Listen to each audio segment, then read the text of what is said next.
Hello everyone. आजच्या principle of मॅनेजमेंटच्या लेक्चरमध्ये पुन्हा एकदा सर्वांचं स्वागत. आपण जो काही प्रिन्सिपल ऑफ मॅनेजमेंट हा टॉपिक सुरू केला आहे किंवा सब्जेक्टमध्ये आपण managerial skills, managerial roles, levels of management अशा पद्धतीने मॅनेजमेंटचे एक एक टॉपिक आतापर्यंत संपवले. आता आपण आलोय POSD CORB म्हणजे planning, organising, stuffing, directing, coordinating, reporting and budgeting. तर आपल्याला जी डायग्राम दिली तुम्हाला मी सांगते, वन बाय वन आपण एक्सप्लेन करूया. या पद्धतीने डायग्राम बनवावी लागते. आलं लक्षात? मग आता प्लॅनिंग म्हणजे काय? जनरली आपण कितीदा तरी हा शब्द वापरतो. प्लॅनिंग, मी हे प्लॅन केलंय, ते प्लॅन केलंय. म्हणजे काय असतं की आपण प्लॅन करतो म्हणजे एक्झॅक्टली त्यामध्ये काय असतं. तुम्हाला ट्रिपला जाण्याचा प्लॅन करायचा. मग कसा केला जाईल? काय केलं जाईल त्यामध्ये नक्की? तर हेच आपल्याला आता प्रिंसिपल ऑफ मैनेजमेंट मध्ये स्टडी करायचं. जैसे हम लोग करते हैं ना कि कंपनी के अंदर भी वर्कर्स काम करते हैं, तो वर्कर्स के लिए जरूरी है कि कुछ प्लान मैनेजमेंट का होना जरूरी है, अदरवाइज वर्कर्स किस डायरेक्शन में काम करेंगे. तो यहाँ पे डेवलपमेंट के लिए प्लानिंग की बहुत जरूरत है. मैनेजमेंट जब भी प्लान करता है तो वो किसी चीज का मतलब कि ऑर्गेनाइजेशन की डेवलपमेंट के बारे में सोच के ही वो प्लान बनाया जाता है. तो हम लोग देखते हैं planning. Planning means deciding in advance. आपको कुछ ना कुछ डिसाइड करना है. सो दैट मीन्स यहाँ पे देख सकते हैं planning is deciding in advance what to do, when to do and how to do. काय करणार आहात, केव्हा करणार आहात आणि हाउ म्हणजे कसं करणार आहात. याला फार इम्पोर्टेंस है. अगर हमने ये चीज ध्यान में अगर ली ही नहीं तो शायद प्रॉपर मैनेजमेंट ही नहीं हो सकता. हमारा सब्जेक्ट ही मैनेजमेंट का है. So management planning involves the development of forecast, objectives, policies, programmes, procedures, schedules and budgets. अभी प्लानिंग के अंदर क्या किया जाएगा? ऑर्गेनाइजेशन का प्लान बनाना है, फोरकास्टिंग करना. इन फ्यूचर हम बताते ना कि इस मार्केट में तो अभी कुछ फ्यूचर ही बचा नहीं है. तो फोरकास्टिंग किया जाता है आगे 5 इयर्स में कितना स्कोप मिल सकता है, कौन सा मार्केट में हम मतलब कौन से मार्केट में हमारे लिए अपॉर्चुनिटीज है. तो इस तरह से फोरकास्टिंग किया जाता है और प्लान बनाया जाता है कि अगर हमारी सिस्टम इस तरह की है तो फिर हमें उसमें कौन से चेंजेस लाने पड़ेंगे. अगर मेरा एक ही प्रोडक्ट मार्केट में सेल हो रहा है अभी ऑर्गेनाइजेशन का, तो ऑर्गेनाइजेशन क्या करेगी, प्लान क्या करेगी. अगर मुझे अपॉर्चुनिटीज है इन फ्यूचर तो फोरकास्टिंग के बाद हम लोग प्लान में थोड़ा चेंज लाएंगे. ऑब्जेक्टिव्स भी हमें क्या करना है कि प्लान करना है. ऑब्जेक्टिव चेंज करने पड़ते हैं. जो स्टार्टिंग में आपके ऑब्जेक्ट थे ऑर्गेनाइजेशन के वही लास्ट एंड तक रहेंगे ऐसा नहीं है. मार्केट की कंडीशन, पोजीशन देख के हमें क्या करना पड़ता है, प्लान चेंज करना पड़ता है. मतलब ऑब्जेक्टिव्स भी उसमें आते हैं. पॉलिसीज है आपके. पॉलिसी, एक पॉलिसी मार्केट में कितने दिन तक चलेगी. By one get one free, ये अगर मेरी पॉलिसी है तो वो ज्यादा देर तक नहीं चलती क्योंकि मार्केट में हमेशा चेंजेस रहते हैं, चेंजिंग कस्टमर रहता है. सो यहाँ पे प्रोग्राम्स बनाने पड़ते हैं, कुछ प्रोसीजर्स जिसका प्लान हमें बनाना पड़ता है, शेड्यूल्स लगाने पड़ते हैं और बजट भी बनाना पड़ता है. बजट का भी कुछ प्लानिंग होना चाहिए. अगर मुझे बिजनेस करना है, मुझे प्रोडक्शन बढ़ाना है या प्रॉफिट बढ़ाना है तो इसके लिए मेरे पास क्या होना जरूरी है कि एक तो फाइनेंस बेस मेरा स्ट्रांग होना जरूरी है. फाइनेंशियल असिस्टेंस कहाँ से मिल रहे हैं, उसमें मुझे बजट बनाना पड़ता है कि मैन्युफैक्चरिंग पे कितना एक्सपेंस लगने वाला है, डिस्ट्रीब्यूशन के लिए कितना लगेगा. या तो मैंने पूरा प्रोडक्शन में फाइनेंस लगा दिया, मतलब पूरी की पूरी जो कैपिटल है मैंने उसमें ही लगा दी, तो डिस्ट्रीब्यूशन किस तरह से करेंगे, एडवर्टाइजिंग, प्रमोशन किस तरह से दिए जाएंगे. तो इसके लिए नेसेसरी क्या है कि प्लानिंग करना. ओके, समझ में. ऑर्गेनाइजिंग अभी यहाँ पे और नेक्स्ट स्टेप दिए कि प्लान करने के बाद हमें कुछ चीजों को ऑर्गेनाइज करना पड़ता है. Organising is the process of establishing authority, responsibility, relationship among the members of the enterprise. अभी ऑर्गेनाइज करने के लिए कुछ चीजों को हमें कुछ राइट्स प्रोवाइड करने पड़ते हैं. जो भी हमारे पास एम्प्लॉयज है या वर्कर्स है या सुपरवाइजर्स है तो उनके लिए कुछ अथॉरिटी और रिस्पॉन्सिबिलिटी का रिलेशन लगाना है. तो कौन से राइट्स आपके हाथ में, उस तरह से आपको क्या करना है, वो जो रिस्पॉन्सिबिलिटी है आपकी ऑर्गेनाइज करने की.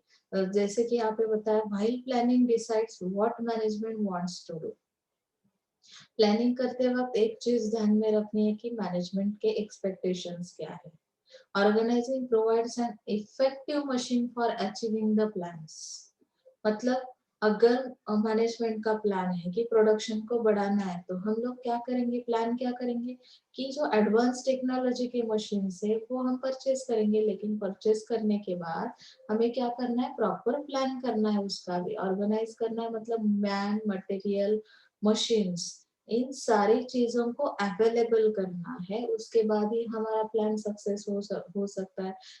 अदरवाइज क्या होगा कि मैंने तो ऑन डॉक्यूमेंट प्लान तो बढ़िया बनाया, लेकिन इन चीजों को मैंने ऑर्गेनाइज ही नहीं किया, तो प्लान आगे जाएगा नहीं। इम्प्लीमेंट करने के बाद ही आपको रिजल्ट्स मिल सकते हैं इस प्लान को। ओके ना। सो स्टफिंग, जैसे यहाँ पे सेकेंड स्टेप में हमने रिलेशनशिप बताया अथॉरिटी और रिस्पॉन्सिबिलिटी का। तो यहाँ पे staffing is the process of filling all positions in an organisation with adequate and qualified person. मतलब कि यहाँ पे गैप को फिल करना है। मतलब क्या है कि एम्प्लॉय जो है अगर कमी रहती है उसकी, तो शायद पॉसिबल नहीं होता है कि ऑर्गेनाइजेशन कुछ अच्छे रिजल्ट्स ला सके। हर चीज के लिए मैन पावर भी जरूरी है। क्वालिफाइड पर्सन अगर आपके पास नहीं है, तो शायद उनको प्लॅन समजेगा भी नाही। बऱ्याचदा असं होतं की नाही, काही गोष्टी तुम्ही सांगता, 50% लोकांना समजतात, 50%च्या डोक्यावरून जातं। याचं रिझन काय आहे की त्यांची ती लेवलच राहत नाही, कारण ते एबल नाहीयेत त्या जॉबसाठी। मग आपल्याला क्वालिफाईड पर्सन्स चूज करायचे म्हणजे काय, की राइट पर्सनसाठी राइट जॉब चूज करायचा। मॅनेजरची पोस्ट आहे तर क्वालिफिकेशन काय अपेक्षित आहे, त्याच्याकडे कुठलं नॉलेज असलं पाहिजे, तेव्हा तो ते स्किल्स दाखवू शकेल। आपण मॅनेजरियल स्किल्स पण स्टडी केले की नाही। मग इथे तुम्हाला असा मॅन पॉवरचा प्लॅन करावा लागेल, त्यासाठी रिक्रुटमेंट करावी लागेल, सिलेक्शन करावं लागेल, त्यांना ट्रेनिंग प्रोव्हाइड करावं लागेल, कंपेन्सेशन आहे, इंटिग्रेशन आहे, मेंटेनन्स ऑफ एम्प्लॉईज आहे। म्हणजे स्टफिंग मध्ये तुम्हाला अशा पद्धतीने प्लॅन करावा लागतो। Stuffing simply stated is finding the right people for the right job. Okay, समजतंय ना इथपर्यंत? आता डायरेक्टिंग म्हणजे काय आहे की डायरेक्शन कशी प्रोव्हाइड केली जाते। आता directing is the executive function of management because it is concern with the execution of plans and policies. आता इथे प्लॅन्स आणि पॉलिसीज तुम्हाला काय केल्या जातात, त्याचं एक्झिक्युशन केलं जातं, तुमच्यासाठी काही पॉलिसीज ठरवल्या जातात। Directing is concern with instructing, guiding, supervising, motivating people. अभी अगर मैंने ओनली आपको इंस्ट्रक्शंस दिए, गाइड किया, लेकिन सुपरविजन नहीं किया, तो भी प्रॉपर डायरेक्शन नहीं मिलेगी। क्यों? क्योंकि एम्प्लॉय को इंस्ट्रक्शन देने के बाद, गाइडिंग करने के बाद उनको मोटिवेशन देना भी बहुत जरूरी है, जिसकी वजह से वो लोग क्या कर सकते हैं, अगर वो मोटिवेट है तो ही शायद आपको रिजल्ट मिलेंगे। मैनेजमेंट के एक्सपेक्टेशंस क्या है, मैनेजमेंट किस तरह की पॉलिसी बना रही है, तो उनके उनको गाइडेंस देना और सुपरवाइज करना। सुपरवाइजिंग के बाद आपको क्या समझ में आता है कि कितने परसेंट रिजल्ट्स आ रहे हैं। अगर एक दिन में पूरे 8 आवर्स में वर्कर आपका काम करता है, तो आपके एक्सपेक्टेशन कितने, कितना काम होना जरूरी है। कुछ लोगों को आदत रहती है ना टाइम पास करने की, लेक्चर में बैठते ओनली लॉग इन करके रखते, लेक्चर में क्या सिखा है कुछ पता नहीं रहता, अटेंडेंस भी नहीं देते बहुत सारे लोग। अभी तो अटेंडेंस भी बहुत पुअर हो गया है, ऐसा लग रहा है कि उनको बीएमएस पहले से सब कुछ पता है। तो ऐसा नहीं करना है, हमें यहाँ पे सुपरवाइजिंग भी करना है, मोटिवेशन भी देना है, इंस्ट्रक्शंस भी देने हैं डायरेक्टिंग के थ्रू। It is the process of telling people what to do and seeing that they do it in the best possible manner. जो भी करना है बेस्ट मैनर से करना है। जैसे कि हमने एथिकल मैनर्स भी सीखने हैं, आगे आपको सेकेंड ईयर में इथिक्स का भी एक सब्जेक्ट है, इथिक्स एंड गवर्नेंस, जिसकी बहुत जरूरत है। आप किस मैनर से इसे फेस कर रहे हो, जो भी काम आप कर रहे हो, आपका मैनर अगर सही नहीं है, तो शायद तरीका अगर सही नहीं है, तो आपके रिजल्ट्स भी सही नहीं आ सकते। Okay, coordination refers to interlinking of events. Coordination होना चाहिए, इंटरलिंकिंग होना चाहिए। क्यों? There is need for coordination at all levels. हम कितने कुछ प्लान बनाएंगे, ऑर्गेनाइज करेंगे मैन मटेरियल मशीन्स को, स्टफिंग किया जाएगा, इन सारी चीजों को करते वक्त हमारा अगर कोऑर्डिनेशन नहीं है, लिंकिंग नहीं, जैसे हमने लोअर लेवल मैनेजमेंट देखा, मिडिल लेवल मैनेजमेंट देखा, हायर लेवल मैनेजमेंट देखा, इन सारे लोगों का अगर एक दूसरे के साथ कोऑर्डिनेशन नहीं है तो भी आपकी प्रोसेस सही से नहीं जा सकती। ओके,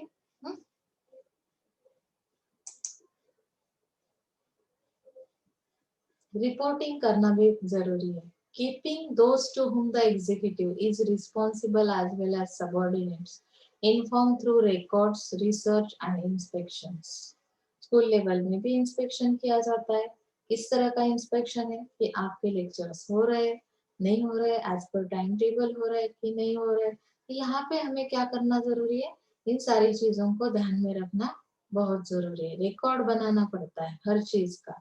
अगर आपने कुछ चीजों को मतलब ऑर्गेनाइज किया है तो किसी कांटेक्ट पर्सन से वो आपने परचेज किया है, मशीन है या कोई और चीज है, तो उसका एक रिकॉर्ड बनता है, एक रिपोर्ट बनता है, जो कि हमें क्या करना है, हायर लेवल मैनेजमेंट तक पहुंचाना है। क्योंकि वहां से बजट बनाया जाता है, बजट के थ्रू ही हमें वो परचेसिंग करना पड़ता है। एक दूसरे के साथ इसकी लिंकिंग होती है, कोऑर्डिनेशन होता है, उसकी वजह से वो रिपोर्ट्स तैयार किए जाते हैं। ओके, budgeting क्या है? With all that goes with budgeting in the form of fiscal planning, accounting and control. Budgeting होना बहुत जरूरी है। मेरे पास 10 रुपीज है ओनली मेरे पॉकेट में, मैं मार्केट में गई, मेरा बजट कितना है अभी, 10 रुपीज का ओनली। क्रेडिट कार्ड, आप बोलोगे मैडम मेरे पास ये है वो है, तो आपका बजट 10 रुपीज का मैंने फिक्स कर दिया, तो 10 रुपीज के अंदर कौन सी चीज आप परचेस कर सकते, उतने ही लेवल के आप प्रोडक्ट्स चेक करेंगे शॉपिंग के वक्त। तो यहाँ पे भी हमें क्या करना है कि हर चीज को बजट में लाना है। मैनेजमेंट जो बजट बनाती है कि इस साल हमारा इतना बजट, मैन्युफैक्चरिंग पे इतना बजट है, प्रोडक्शन डिपार्टमेंट में इतना बजट है, तो उस तरह से हमें क्या करना है, ऑल डिपार्टमेंट्स का प्लान बनाना है। ओके, समझ में आया पीओएसडी सीओआरपी भी। ओके, अभी नेक्स्ट आपका टॉपिक है मैनेजरियल ग्रेड, फर्स्ट यूनिट का है नेक्स्ट टॉपिक। तो यहाँ पे मैनेजरियल ग्रेड मॉडल क्यों बनाया गया, it is a behavioural leadership model developed by Robert Blake and Jane Mouton, यानी कि 1964 के अंदर ये मॉडल बनाया गया, मैनेजरियल ग्रेड मॉडल। इसमें क्या है कि बिहेवियर बताया, लीडरशिप मॉडल, जो भी लीडर्स है उनका बिहेवियर किस तरह से होता है, मतलब कि हर टाइप के पर्सन आपके सामने रहते हैं।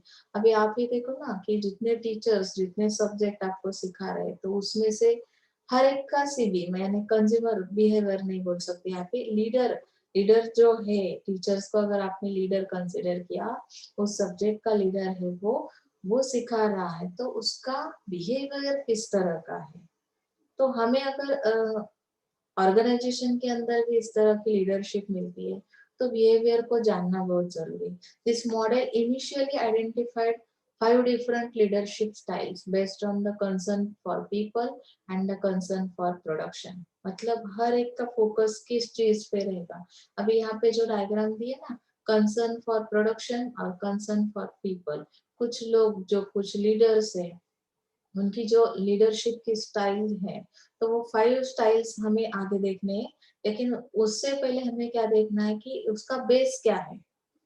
जो स्टाइल हमें एक्सप्लेन की है, तो उसका बेस है कि कुछ concern for production, leader is not bother about people and operates in a panic of something going wrong. This person's center of uh, attention is on attaining results and productivity। मतलब ये जो leaders है, यहाँ पे हम जो 5 leadership styles study करने वाले हैं, उसके अंदर कुछ लीडर्स जो है कि वो पीपल्स के बारे में ज्यादा सोच नहीं रखते, जो एम्प्लॉयज है उनके क्या प्रॉब्लम्स है, या किस तरह से उनके प्रॉब्लम को सॉर्ट किया जा सकता है। बहुत बार आप बीमार रहते हो, म्हणजे जसं तुम्हाला आता एक्सपिरियन्सने सांगते की ऑर्गनायझेशन मध्ये एखादा खूप आजारी आहे, त्याला सुट्टी हवी, पण तुमच्या ऑर्गनायझेशनने टार्गेट केलंय ना की आम्हाला एका वीक मध्ये एवढे रिझल्ट्स अपेक्षित आहेत तुमच्याकडून, मग तुम्हाला सुट्टी मिळणार नाही। तुम्ही इथे काय करणार, त्या पर्सनला निग्लेक्ट कराल आणि फक्त कशावर अटेन्शन द्याल, अटेनिंग रिझल्ट्स अँड प्रोडक्टिव्हिटी। मला फक्त रिझल्ट्स हवे, ते कसे आणायचे ते तुम्ही ठरवायचे। तुमचे जे प्रॉब्लेम्स आहेत फिजिकल मेंटल काय असतील फॅमिली प्रॉब्लेम ते तुमच्या लेवलवर तुम्ही सॉल्व्ह करायचे ऍज अ वर्कर. लक्षात आलं? म्हणजे असा कन्सर्न असतो काही लोकांचा, फक्त प्रोडक्शनवर भर दिला जातो. कन्सर्न फॉर पीपल मध्ये काय, this leader is not worried about productivity and operates wholly from a desire to be love and approve. मतलब यहाँ पे हर एक चीज बिलोंगिंगनेस बहुत है यहाँ पे, कि पीपल पे फोकस किया जाता है. अगर आपके एम्प्लॉयज आपके वर्कर्स हैप्पी है तो ही वो रिजल्ट ला सकते हैं. उनको मोटिवेट करना, एनकरेज करना, उनके प्रॉब्लम्स को सॉर्ट करना या उसके सॉल्यूशंस ढूंढना, इन सारी चीजों पे ये लीडर्स काम करते हैं. समझ में आ रहा है? तो अभी हम 5 लीडरशिप स्टाइल्स को देखते हैं आगे. ये ग्रिड का जो डायग्राम है ये हम देख सकते हैं यहाँ पे. इसकी कोई जरूरत नहीं आपको, आपको यहाँ पे ओनली ग्रिड मॉडल के अंदर जो स्टाइल्स दिए है वो एक्सप्लेन करने. ओके, सो यहाँ पे मैं ये डायग्राम आपको नहीं बताने वाली. तो इसमें फर्स्ट जो है इम्पोवेरिश, मतलब किस तरह की स्टाइल है ये. The leader applies nominal effort to get the work done. अभी आप बोलोगे मैडम लीडर है और नॉमिनल एफर्ट्स ले रहा है ऐसे बहुत सारे लोग कि जो बहुत ज्यादा एफर्ट्स नहीं लेते, काम करते हैं. And is not bothered for either staff happiness और वर्क टारगेट्स. मतलब जो होगा अच्छा ही होगा ऐसी सोच वाले भी है, या जो भी है सही है ऐसा सोचने वाले भी लोग हैं. तो ऐसे लीडर्स यहाँ पे कि जो स्टाफ के हैप्पीनेस के बारे में भी नहीं सोचेंगे, टारगेट के बारे में भी नहीं सोचेंगे. Basically lazy approach that avoids as much work as possible and he she is doing just enough to keep their jobs. पगार मिळतोय ना मग फार काही टेन्शन घ्यायचं नाही. इम्पोवेरिश म्हणजे ही स्टाईल आहे. ओके, तर ह्या पद्धतीने ते काम करणार, पगारात इतकंच काम करणार, एक्स्ट्रा काही एफर्ट्स त्यामध्ये ते फार घेणार नाहीये. आलं लक्षात? त्यानंतर कंट्री क्लब हा एक पार्ट आहे, लीडरशिपची स्टाईल आहे. यामध्ये काय केलं जातं, तर leader is paying special attention to his her people's needs and has build a pleasing relationship and work culture, but at the expense of achieving results. He pays much attention to the security and comfort of the employees in hopes that this will increase performance. The resulting atmosphere is usually friendly but not necessarily very productive. यानी कि country club, club कब बनता है आपको तो पता है ना कि क्लब का मीनिंग क्या है. यहाँ पे जो लीडर है उसका स्पेशल अटेंशन किस चीज पर है कि आपके एम्प्लॉयज पीपल्स उनकी नीड्स क्या है, उनका हैप्पीनेस किस चीज में है, उनके साथ रिलेशन बनाना. उनका ये मानना रहता है कि उन लीडर्स का कि शायद ये हैप्पी रहेंगे तो उनका परफॉर्मेंस इंक्रीज हो सकता है. मतलब होप्स रखे जाते हैं उनसे. और शायद इसी चीज की वजह से उन्होंने एक लास्ट सेंटेंस दिया, वो क्या करते हैं, ओनली एटमॉस्फियर को फ्रेंडली बनाते हैं. उनका ये मानना है कि एटमॉस्फेयर अच्छा रहेगा, पीपल्स हैप्पी रहेंगे, उनके नीड्स को हम संभालेंगे, उनके साथ रिलेशनशिप बनाएंगे तो शायद वो रिजल्ट्स देंगे, but not necessarily very productive. ये जो एनवायरनमेंट है ये प्रोडक्टिव एनवायरनमेंट नहीं. आप तो यहाँ पे खुद पे कॉन्सेंट्रेट हो गए, मतलब पीपल्स अपने हैप्पीनेस के ऊपर कॉन्सेंट्रेट हो गए. ऑर्गेनाइजेशन का टारगेट क्या है, ये इन सारी चीजों को हमने सेकंड प्रायोरिटी दी. फर्स्ट प्रायोरिटी हमारा रिलेशन, हमारा एटमॉस्फेयर, हमारे नीड्स, इनको कंप्लीट करना है. तो लीडर इस पे ही स्पेशल अटेंशन देता है. That is the country club style. Okay, middle of the road क्या है, this leader is a compromiser who wants to maintain the status quo and avoid any problems. Status quo संभालने वाले लोग हैं ये, and avoid any problems. जो भी problem आएगा उसको अवॉइड किया जाएगा. When you compromise you necessarily give away a bit of each concern so that neither production nor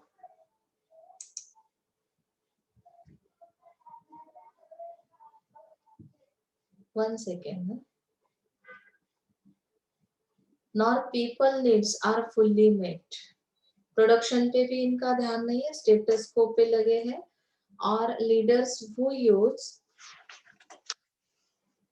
this style settle for average performance. अभी इस तरह से ये मिडल ऑफ द रोड वाले काम करेंगे तो ये स्टाइल है पॉलिटिशियन की। Leaders who use this style settle for average performance and often believe that this is the most anyone can expect. Average performance है, आप इलेक्शन जीत गए, लीडर बन गए, पॉलिटिशियन की ये स्टाइल है काम करने की। बहुत ज्यादा वो स्टेटस को पे क्या करते, उनका अटेंशन रहता है। मतलब कि परफॉर्मेंस की कोई बात नहीं रहती। आपको प्रॉमिसेस बहुत दिए जाते हैं इलेक्शन से पहले, अगर आप मुझे ये दोगे, वोट दोगे तो हम ये करेंगे, रोड बनवाएंगे, पानी लाएंगे, ये करेंगे, वो करेंगे। अभी एक्चुअल में जब वो बन जाते हैं, लीडर बन जाते हैं, तो उनका परफॉर्मेंस एवरेज रहेगा। वो ज्यादा फोकस नहीं करेंगे, प्रोडक्टिविटी पे फोकस कम रहेगा। मतलब कि बहुत सारे लोग आपसे एक्सपेक्ट करते ही है, ऐसा उनका मानना है। तो हर एक की जो भी नीड है, रिक्वायरमेंट है, वो कंप्लीट करनी है, ऐसा तो नहीं है ना। ऐसी इन लीडर्स की सोच रहेगी। ओके, अभी अथॉरिटेरियन, प्रोड्यूस और पेरिश, ये जो स्टाइल है, leader exclusively focuses on accomplishing and results. यहाँ पे रिजल्ट्स लाना बहुत जरूरी है लीडर के लिए। People are view as a commodity to be used to get the job done. This type of leader is very autocratic, has strict work rules, policies, procedures, and views penalty as the most effective means to motivate employees. यानी कि leadership is controlling, demanding and unbearable.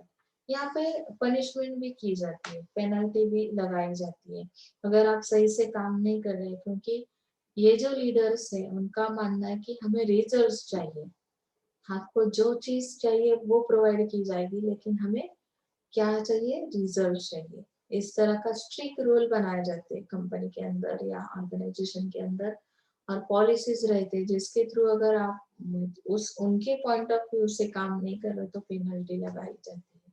Okay, team क्या कर रहे हैं। अभी ये जो leadership style है, लास्ट कई लीडरशिप स्टाइल हमने स्टडी किया ना, impoverish, country club, middle of the road, authoritarian और team. According to the Black Mountain model, this is the best managerial style. In this style, its concern is paid both to people and production. दोनों चीजों को यहाँ पे balance किया जाता है team leadership style के अंदर। पीपल्स पे भी फोकस है, प्रोडक्शन पे भी है। The styles promote teamwork and commitment among employees. Leader may be characterized as open-minded, flexible, मतलब स्ट्रिक्ट रूल्स नहीं है, जहां पे जरूरत है वहां पे फ्लेक्सिबिलिटी दिखाई जाती है। ओपन माइंडेड है, जो भी है वो स्ट्रेट फॉरवर्ड किया जाता है। And one who inspires involvement, यानी कि उनकी इन्वॉल्वमेंट भी है। पीपल को भी वो बैलेंस करते हैं, मतलब एम्प्लॉयज को प्रोडक्शन यानी रिजल्ट्स पे भी उनका ध्यान है। कमिटमेंट किए जाते हैं, टीम वर्क किया जाता है यहाँ पे। ओपन माइंडेड ऐसा ये लीडर रहेगा, फ्लेक्सिबल रहेगा। ओके, समझ में। अभी आप सोचो कि अगर आप लीडर बन गए तो आप इसमें से कौन से स्टाइल के अंदर आते हैं, आपका स्टाइल कौन सा है काम करने का, समझ में आया। तो इससे हमें ये समझ में आया। तो नेक्स्ट जो है, उन्होंने एक पिक्चर भी दिया है, बहुत मस्त है। देखो आप यहाँ पे कंट्री क्लब स्टाइल क्या है, टीम लीडर क्या है, इम्पोवेरिश किस तरह का है, प्रोड्यूस और पेरिश किस तरह का है। तो ये लीडर्स किस तरह से काम कर रहे, पिक्चर बना सकते हैं आप टाइम पास के लिए। यहाँ पर क्वेश्चन बैंक है, क्वेश्चन बैंक को सॉल्व करना है। ओके, अभी हम लोग नेक्स्ट इस पे जाते हैं। ग्रेड का यहाँ पे हुआ आपका इवोल्यूशन ऑफ मैनेजमेंट थॉट। इसके अंदर जो पॉइंट है ये बेसिक नॉलेज के लिए हम लास्ट में लेने वाले, ये जो इवोल्यूशन है। तो हम आगे का जो पॉइंट देखने वाले हैं इसके अंदर इवोल्यूशन, उसके बाद आता है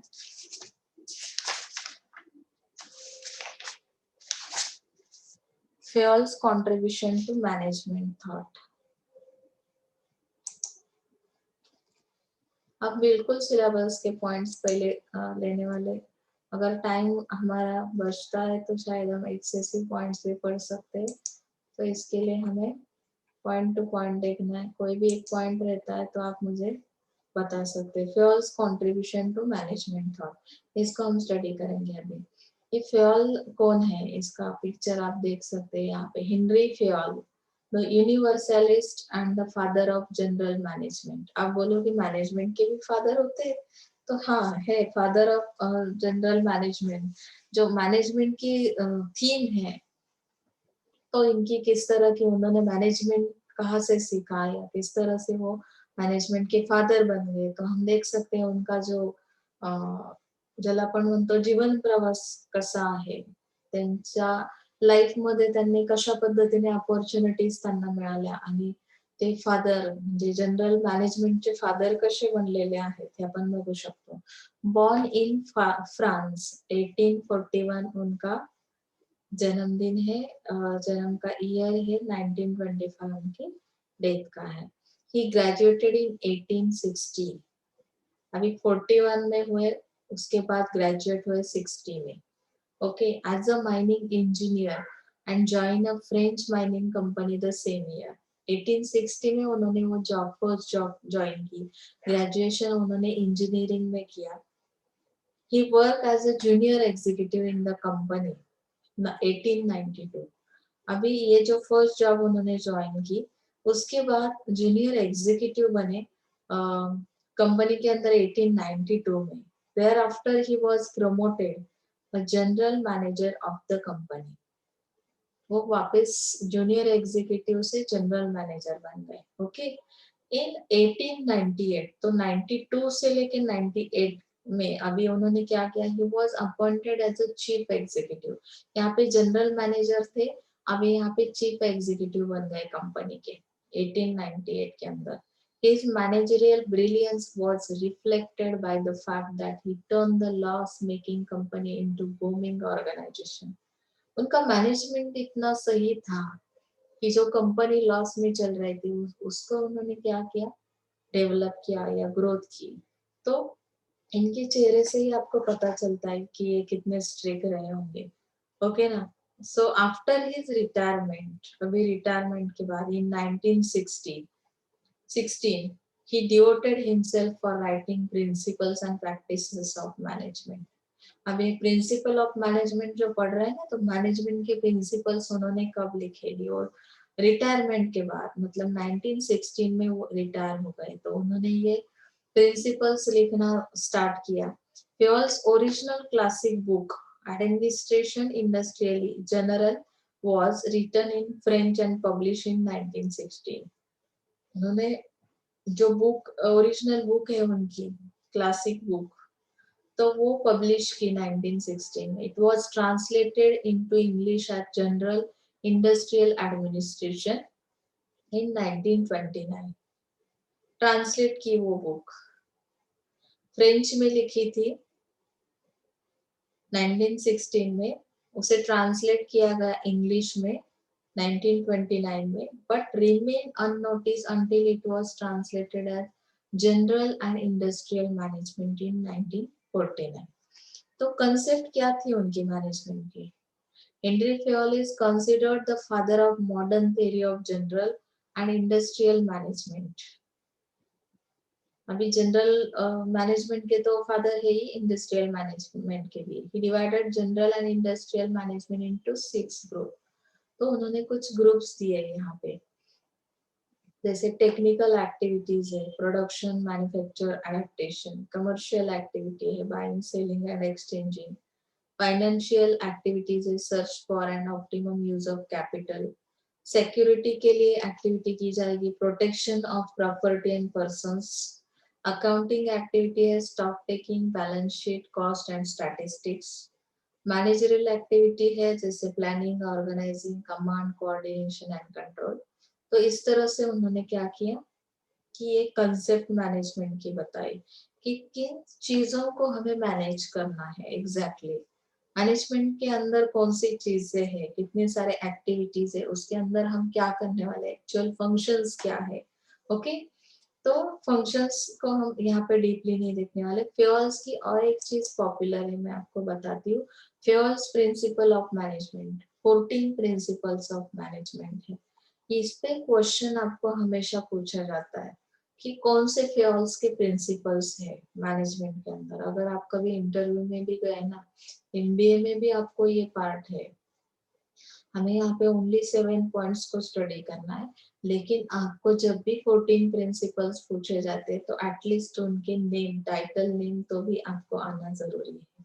ओके, किस तरह से उन्होंने ये प्रिंसिपल्स बनाए, फ्यूल्स का मानना क्या है, तो हम वन बाय वन उनके प्रिंसिपल्स अभी स्टडी करेंगे। Okay, division of work, fuels का ये फर्स्ट प्रिंसिपल है, इसको आपको ध्यान में रखना है। Division of work or specialization means dividing the work into small manageable units and assigned to the individual. यहाँ पे डिवाइड करना है वर्क को स्मॉल मैनेजेबल यूनिट्स के अंदर और असाइन करना है हर एक इंडिविजुअल्स के लिए। मतलब कि हर एक को एक, आपके अंदर जो भी स्पेशलिटी है रहती है ना, कि आप कोई एक काम बहुत सही से कर सकते हैं। वर्क तो बहुत सारे है आपके पास, ऑर्गेनाइजेशन के पास भी बहुत सारे वर्क है, लेकिन कोई एक ही पर्सन करता है नहीं, हम डिवाइड कर देते हैं स्मॉल स्मॉल यूनिट्स में। जैसे हम डिपार्टमेंट्स बना देते हैं ना, कि एक पर्टिकुलर टाइप ऑफ वर्क के लिए एक पर्टिकुलर डिपार्टमेंट काम करेगा, एक टीम काम करेगी वहां पे। इस तरह से उन्होंने क्या कर दिया, इंडिविजुअल्स को असाइन कर दिया work, which in turn will give maximum productivity and efficiency. Okay, जिसकी वजह से क्या हुआ, प्रोडक्टिविटी इंक्रीज हो गई, इफिशियंसी आ गई आपके काम के अंदर, तत्परता ज्याला म्हणतो आपण ती आलेली आहे। मॅनेजमेंट प्रॉपर केलं म्हणजे काय, एखादा मॅनेजर मॅनेजमेंट करतो, मग ते कुठल्या बेसवर केलं जातं, तर त्यांचे जे हे प्रिन्सिपल्स आहे फ्यूल्सचे, त्यानुसार आपण हे वर्क डिवाइड करतो। Both technical and managerial activities can be performed in the best manner only through division of labor and specialization. अभी यहाँ पे एग्जाम्पल दिया, XYZ furniture company, one person can be asked to cut the wood pieces, one to join them, one to polish, one to give finishing touch to furniture. With this division, each person will become a specialized in his part of job and his effectiveness and efficiency improves. अगर कोई एक ही person है, जो ये furniture की company ने क्या कर दिया कि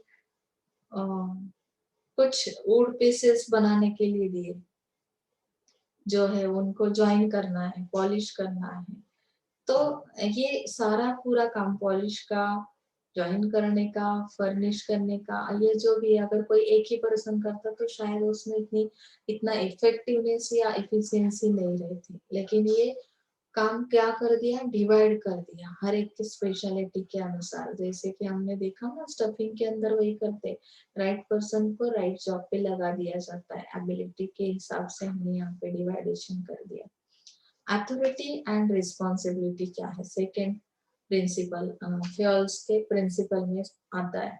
the right to give order is called authority. आपको अथॉरिटी दी मतलब क्या कर दिया, आपको कौन सा राइट दिया कि ऑर्डर दे सकते हैं आप।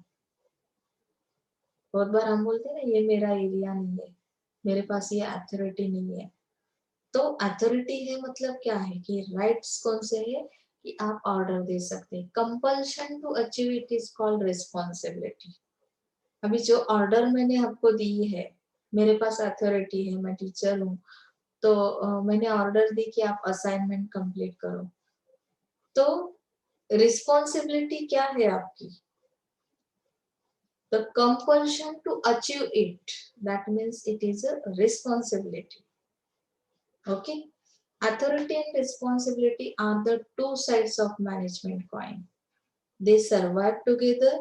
There should be a balance between authority and responsibility. यही बात मैंने आपको लास्ट सेम से बताई है कि बहुत टाइम से हमें क्या पता है कि मेरे क्या राइट्स है, मेरे पास कौन सी अथॉरिटी है, मैं क्या कर सकता हूँ, लेकिन हम लोग बहुत बार रिस्पॉन्सिबिलिटी को ही भूल जाते हैं कि मेरी रिस्पॉन्सिबिलिटी क्या है, इन दोनों को बैलेंस करना आना चाहिए। अगर इनका जरा भी बैलेंस आगे ऊपर नीचे हो जाता है तो शायद हमें कोई सक्सेस नहीं मिलता, अचीवमेंट्स नहीं मिल सकते। इन दोनों को एक साथ हमें आगे लेके जाना है। आपके लाइफ के अंदर भी आपको ये जो रिलेशन है अथॉरिटी का और रिस्पॉन्सिबिलिटी का अगर समझ में आता है तो आपका पर्सनल लाइफ, फैमिली लाइफ, आपका प्रोफेशनल लाइफ, हर चीज के अंदर बैलेंस अगर आप बनाते हो इन दोनों चीजों के साथ तो शायद आपको सक्सेस मिल सकता है, अचीवमेंट्स मिल सकते हैं, आपके रिलेशन बन सकते हैं। ओके, सो एग्जाम्पल बहुत बड़ा है, आप देख सकते हैं, आपको समझ में आएगा। अथॉरिटी एंड रिस्पॉन्सिबिलिटी लिखते वक्त आप एग्जाम्पल भी लिख सकते हैं। डिसिप्लिन क्या है? The objectives, rules, regulations, policies, procedures must be followed by each member of an organization. According to Fayol, discipline requires good superiors at all levels, clear and fair agreements and judicious application of penalties. यानी की agreement करते वक्त शिस्त, प्रत्येक आयुष्यामध्ये शिस्त असणं खूप गरजेचं आहे बघा. डिसिप्लिन नसेल तर कुठल्याच गोष्टी साध्य होत नाही. हे फिओलने जे प्रिन्सिपल्स बनवलेले आहेत मॅनेजमेंट मध्ये तर ते आपल्या जनरल लाईफ मध्ये सुद्धा आपण इम्प्लिमेंट करू शकतो. की प्रत्येक गोष्टीसाठी काहीतरी आपण म्हणतो ना लिमिट्स असले पाहिजेत. लिमिट्स केव्हा येतात? जेव्हा आपण स्वतःला काही रूल्स घालून दिलेले असतात. जनरल तुमचं एक्झाम्पल घ्या की मी डिसिप्लिन मध्ये राहतो म्हणजे काय, की माझ्या प्रत्येक ऍक्टिव्हिटीला मी काय केलेलं आहे, रूल्स आणि रेग्युलेशन्स लावलेले आहेत. प्रत्येक ऍक्टिव्हिटी मागे माझा काहीतरी ऑब्जेक्ट आहे. तुम्ही सकाळी वॉकिंगला जाताय, काय रिझन आहे? हेल्दी राहण्यासाठी. तुम्ही जिम जॉईन केली ती पण हेल्दी राहण्यासाठी. हा एक रूल बनवला, सकाळी तुम्ही उठून पहिल्यांदा काय करणार आहात? स्वतःसाठी काही वेळ देणार आहात. ऑब्जेक्ट आहे त्याच्या मागे. त्यासाठी तुम्ही काही पॉलिसी म्हणजे योजना तयार केली की मी सकाळी किती तास हे करू शकतो. प्रोसिजर तयार केली आणि त्याच पद्धतीच्या पॉलिसीज, प्रोसिजर्स तुम्ही कशासाठी बनवणार आहात? की ऑर्गनायझेशन मध्ये जे मेंबर्स आहेत त्यांच्यामध्ये सुद्धा एक डिसिप्लिन येण्यासाठी आपण काय केलेलं आहे? रूल्स, रेग्युलेशन्स बनवलेले. त्याशिवाय कोणीही काम करत नाही. तुम्हाला असं वाटतं की नाही पनिशमेंट देतात, खूप आमच्यावर अत्याचार करतात, तर तो अत्याचार नसून एक डिसिप्लिन आणण्याचा प्रयत्न असतो. यामध्ये फेऑलने काय सांगितलं? According to Fayol, discipline requires good superiors at all levels, clear and fair agreements and judicious application of penalties. म्हणजे जे काही अग्रीमेंट्स आहेत ते फेअर असले पाहिजे. बऱ्याचदा चुकीचे प्रॉमिसेस दिले जातात, काम करून घेतलं जातं आणि त्या बदल्यात तुम्हाला काही मिळत नाही. तर असं चालणार नाही. प्रत्येक गोष्टीत शिस्त आली पाहिजे. No organisation can work smoothly without discipline, preferably voluntary discipline. बऱ्याचदा रूल्स दुसऱ्याचे असले की ते फॉलो करताना खूप जड वाटतात. तुम्हाला दुसरं कोणीतरी सांगितलं नेहमी खरं बोला, तुम्ही थॉट पण दिला. बऱ्याच वेळेस काही मुलांनी तुमच्या हायस्कूल लेवलला तुम्ही तुमच्या बोर्डवर लिहिलेलं असेल, पण दुसऱ्यांनी दिलेलं नॉलेज आम्हाला पचत नाही, अपचन होतं. मग तो डिसिप्लिन येण्यासाठी काही गोष्टी व्हॉलंटरी म्हणजे ऐच्छिक असल्या पाहिजे. मला स्वतःला मी रूल्स घालून दिले पाहिजेत. मी स्वतःचं बिहेवियर तसं बनवलं पाहिजे. मीच मला जर नियम लावलेले असतील तर मला दुसऱ्यांनी देण्याची गरज नाही किंवा दुसऱ्यांचे जरी नियम असतील तर ते इम्प्लिमेंट करताना मला फार हार्ड वाटणार नाहीये. बरोबर ना? आता हल्लीची जी तुमची जनरेशन आहे त्यांना दुसऱ्यांनी सांगितलेलं काहीच आवडत नाही. कारण त्यांना असं वाटतं मला ऑलरेडी सगळं समजलेलं आहे. आता तुम्ही कॉलेजला आलात तर बऱ्याच मुलांना असं वाटतं की पॅरेंट्सला काही कळतच नाही. नेहमीच अभ्यास करा असं सांगतात. ते ऑलरेडी आम्हाला समजलेलंच आहे. पण मी स्वतःला काही नियमच लावलेले नाहीयेत. कुठले रूल्स रेग्युलेशनच नाहीत. मी त्या डिसिप्लिन फॉलोच करत नाहीये. म्हणून त्यांना गरज पडते की ते तुम्हाला आठवण करून देतात. येते लक्षात? ऑर्गनायझेशनचंही तेच आहे. तिथे मॅनेजमेंट करायचं. मॅनेजमेंट केव्हा होतं? आपण सांगतो सकाळी तर मॅडम 10 वाजता लेक्चर सुरू होतं. 10 वाजता तर अजून आमचं काहीच आवरलेलं नसतं. कारण काय की आम्ही अजून प्रॉपर मॅनेजमेंट केलेलंच नाहीये. मॅनेजमेंटचा जो हा सब्जेक्ट तुम्हाला फर्स्ट इयरला आहे, हा तुम्हाला बरंच काही देऊन जातो. काही लोक फार सिरियसली घेतात आणि आयुष्यात सक्सेस मिळवतात. नंतर कधीतरी येऊन सांगतात, मॅडम खरंच BMS घेऊन फायदा झाला. असं का वाटलं? कारण ह्यात जे नॉलेज आहे ते तुम्हाला फ्युचर मध्ये उपयोगात येईल. ओके. पुढचा जो फ्युअल्सचा फोर्थ पॉइंट आहे प्रिन्सिपलचा, unity of command. According to Fayol, there should be one and only one boss for every individual employee.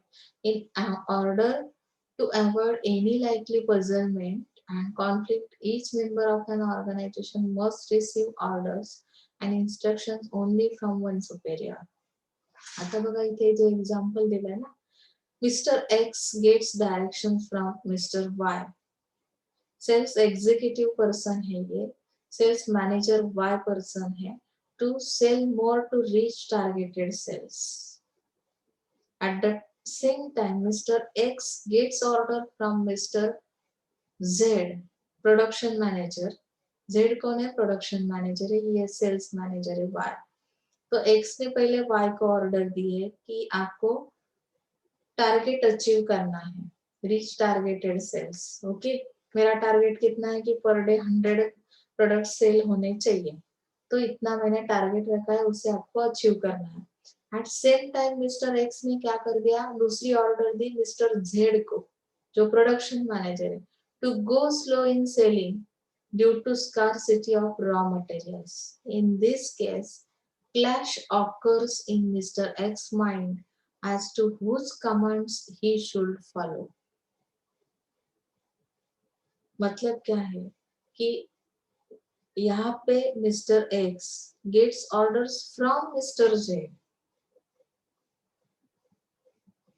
अभी यहाँ पे सेल्स मैनेजर के थ्रू क्या हुआ कि इनको जो ऑर्डर मिली है, सॉरी मिस्टर वाई ने gets direction from mister Y.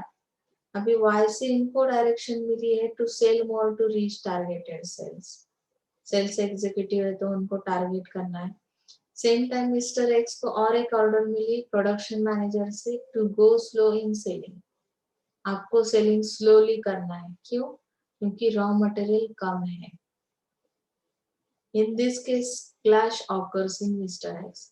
अभी अगर एक ही पर्सन को दो बॉस काम कर रहे हैं जिनके ऊपर उनको ऑर्डर्स दे रहे, तो बहुत बार कॉन्फ्लिक्ट हो जाता है. एक कह रहा है कि टारगेट को अचीव करना है, सेल्स मैनेजर वाई एक्स को कह रहा है. अभी जेड जो है मिस्टर जेड, वो प्रोडक्शन मैनेजर है जिसको पता है कि रॉ मटेरियल नहीं मिल रहा है, अवेलेबल नहीं है, तो वो बोल रहा है कि स्लोली सेलिंग करो. तो टारगेट कैसे अचीव होगा? तो यहाँ पे कंफ्यूज हो गए मिस्टर एक्स, उनके माइंड के अंदर कंफ्यूजन आ गए. ओके, तो इसके लिए उन्होंने यूनिटी ऑफ कमांड दिया है. कमांड जो भी दी जाएगी, ऑर्डर जो भी दी जाएगी, तो इंडिविजुअल एक पर्सन के लिए एक ही बॉस का होना जरूरी है. दो बॉस के अंडर अगर आप काम कर रहे हो तो शायद आप एक ही के साथ क्या कर सकते हो, लॉयल रह सकते हो. दूसरे पे हम लोग दूसरे के साथ लॉयल नहीं रह सकते. कोई एक ही चीज कर सकते ना हम. अभी यहाँ पे तो ऑर्डर्स मिले इसको, तो कोई तो एक ही ऑर्डर फॉलो की जाएगी. समझ में आया? यूनिटी ऑफ डायरेक्शन कैसा होना चाहिए. फेयल्स क्या कह रहे हैं, all members of an organisation must work together to achieve general goals. According to this principle, activities having a common goal must have one head and one plan. अभी एक साथ काम करना है. Organization must work together to achieve general goals. Direction किस तरह से? Unity of direction है. According to this principle, activities having the common goals must have one head and one plan. एक ही प्लान पे काम करना है एक साथ सबको. ऑर्गेनाइजेशन के अंदर जितने लोग हैं उनका एक कॉमन गोल है, कॉमन ऑब्जेक्ट है जिसको हमें अचीव करना है. This helps in bringing unity of action and coordination in an organization. तो यहाँ पे उन्होंने एग्जांपल दिया है. XYZ company is manufacturing two different products. It should have two separate divisions or departments for both the products. Each division or department should have their separate in charge plans and resources. अगर दो multilateral, sorry, bilateral, unilateral ऐसा जो production चलता है ना, तो यहाँ पे मल्टीलैटरल प्रोडक्ट्स है, बायलैटरल प्रोडक्ट्स है, दो तरह के प्रोडक्ट्स यहाँ पे प्रोडक्शन किया जा रहा है। तो ऑब्वियसली इनका सेपरेट डिवीजन होना बहुत जरूरी है, डिपार्टमेंट्स अलग होना जरूरी है। डिपार्टमेंट के अंदर जो इंचार्ज है वो भी सेपरेट रहेंगे, प्लान्स अलग रहेंगे, रिसोर्सेस अलग दिए जाएंगे, प्रोवाइड किए जाएंगे, ताकि हमें सक्सेस मिल सके। अगर दोनों को कंबाइन कर दिया और दोनों के गोल्स अगर हमने अलग अलग रहेंगे तो शायद क्या हो सकता है, यहाँ पे सक्सेस नहीं मिल सकता। कॉमन गोल बनाना है ऑर्गेनाइजेशन को। यहाँ पे emphasis on subordination of personal interest to general और कॉमन। अभी जो 6 पॉइंट है, this is also called principle of cooperation. The interest of an organization should take priority over the interest of any one individual employee according to Fayol. General or common interest must be supreme in any joint enterprise. अभी हर एक employ जो है उसका interest अलग अलग रहता है, उनके प्रायोरिटीज अलग अलग रहते हैं, काम करने का स्टाइल अलग अलग है। तो ऐसे हालात में कंपनी को फायदा नहीं हो सकता।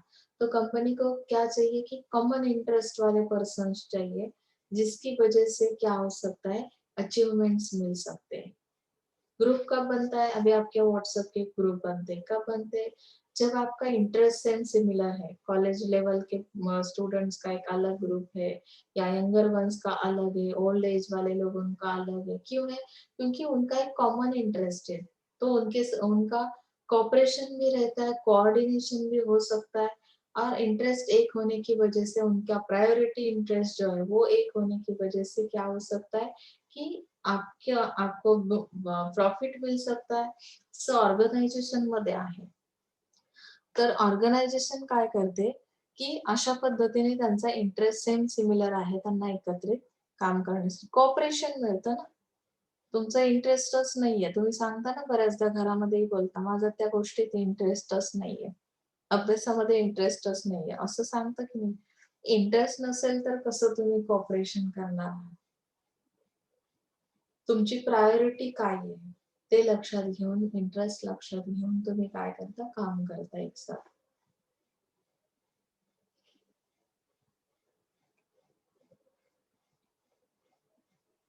रिम्युनरेशन कसं दिलं जातं?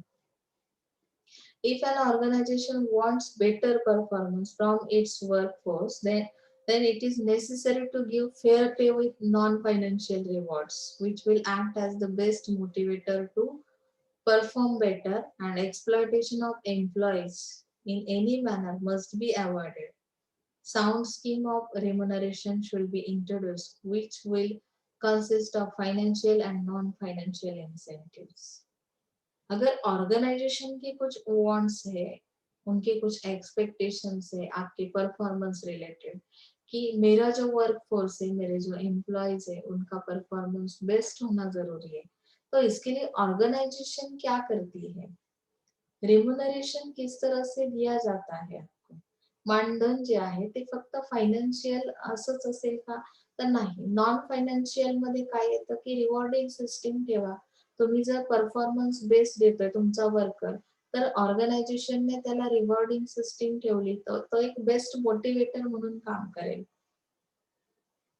तुमचा जो रिवॉर्ड आहे, फायनान्शियल त्याला काही बेनिफिट्स, इन्सेंटिव्ह प्रोव्हाइड करा, त्याला प्रमोशन द्या किंवा इन्क्रिमेंट्स द्या, की ज्याच्यामुळे तो मोटिवेट होईल एम्प्लॉयी, आणि अशा पद्धतीने तुम्ही रेम्युनरेशन ठेवा। अदरवाईज काय होतं की सगळ्यांना सेम सिमिलर सॅलरी असेल, ते कोणीच जास्त एक्स्ट्रा एफर्ट घेण्याचा प्रयत्न करत नाही।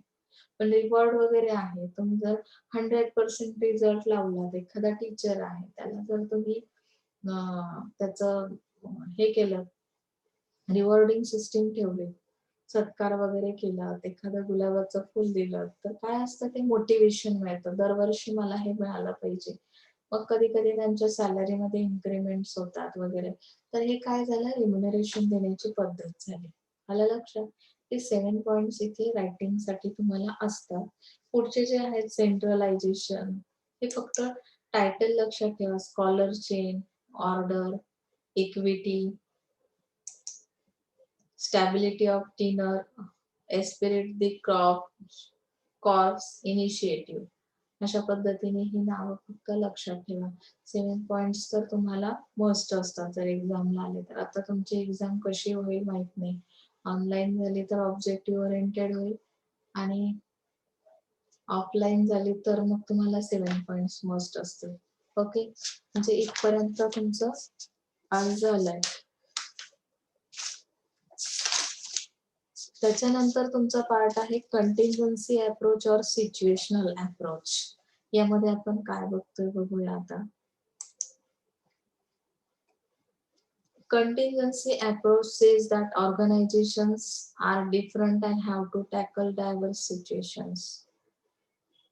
आता ऑर्गनायझेशन डिफरंट आहेत किंवा डायव्हर्स सिच्युएशन्स त्यांच्या आहेत, तर मग अशा केसमध्ये तुम्ही काय करणार आहात बघा आता. Which one will work, method A, method B.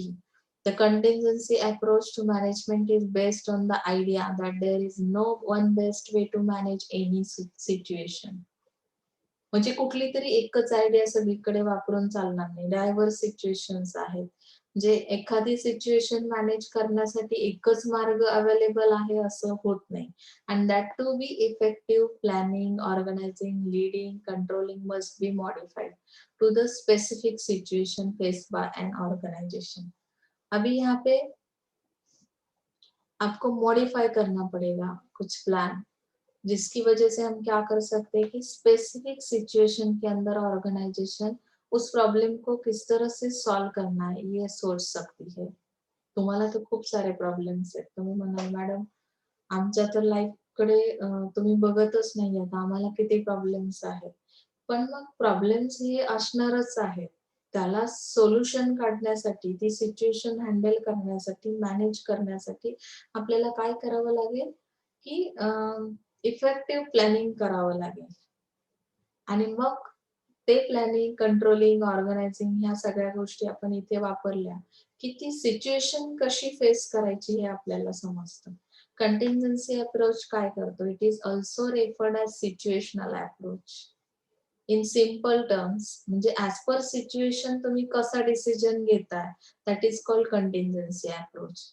In simple terms, the contingency theory suggests that what managers do in practice depends on or is contingent upon a given set of circumstances or situation.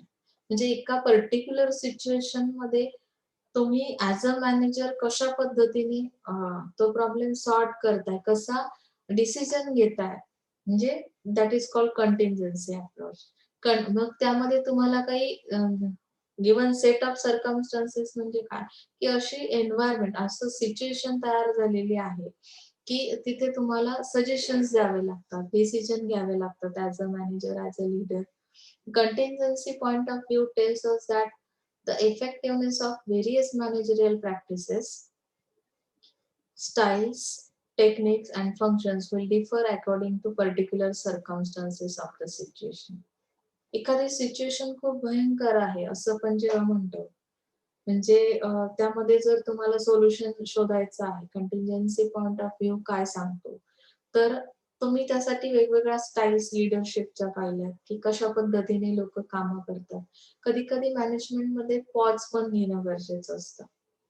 एखादा problem आपल्याकडे create झाला, की लगेच response देऊन चालत नाही. मध्ये pause गेला, की कदाचित तो प्रॉब्लेम ऑटोमॅटिक सॉल्व्ह होतो. म्हणजे इथे तुम्हाला काही टेक्निक्स वापरावे लागतील, काही प्रॅक्टिसेस, फंक्शन्स.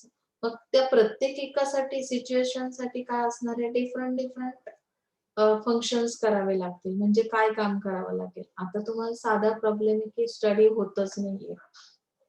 मग तुम्ही अशा वेळेस कुठले फंक्शन्स कराल?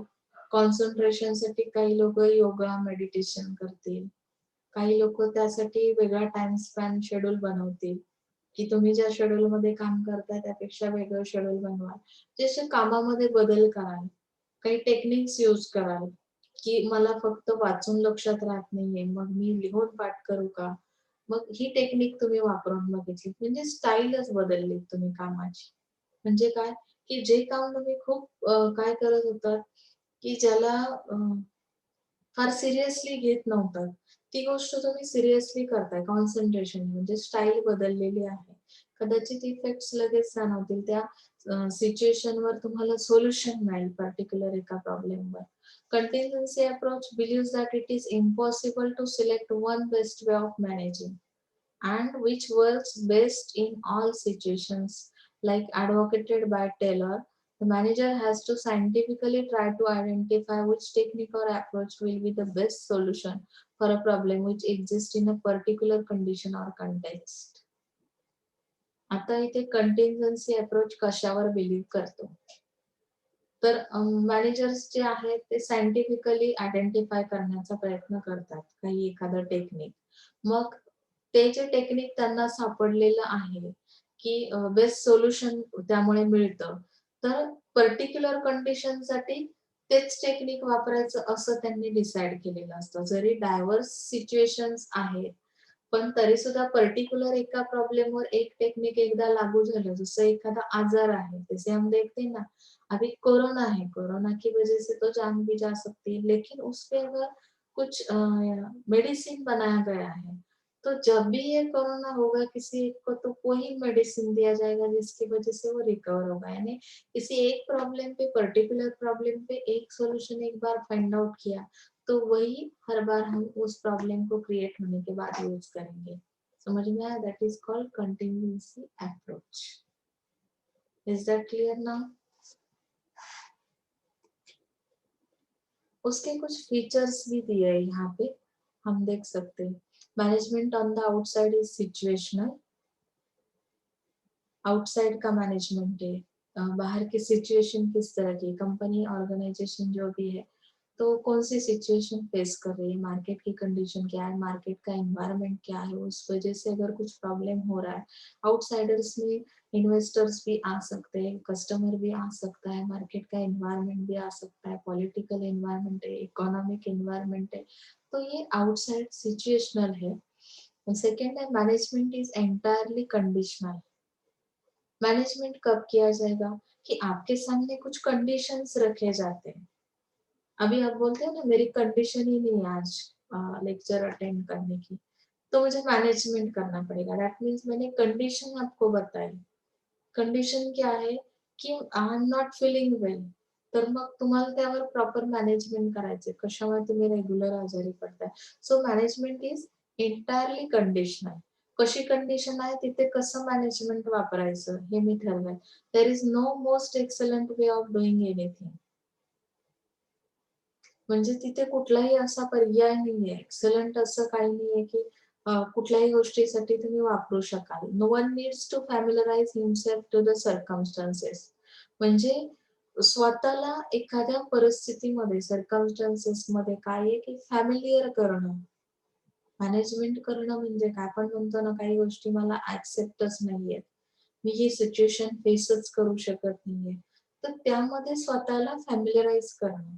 मॅनेजमेंट करताना आपल्याला काही गोष्टी ज्या आवडत नाही त्याही कराव्या लागतात।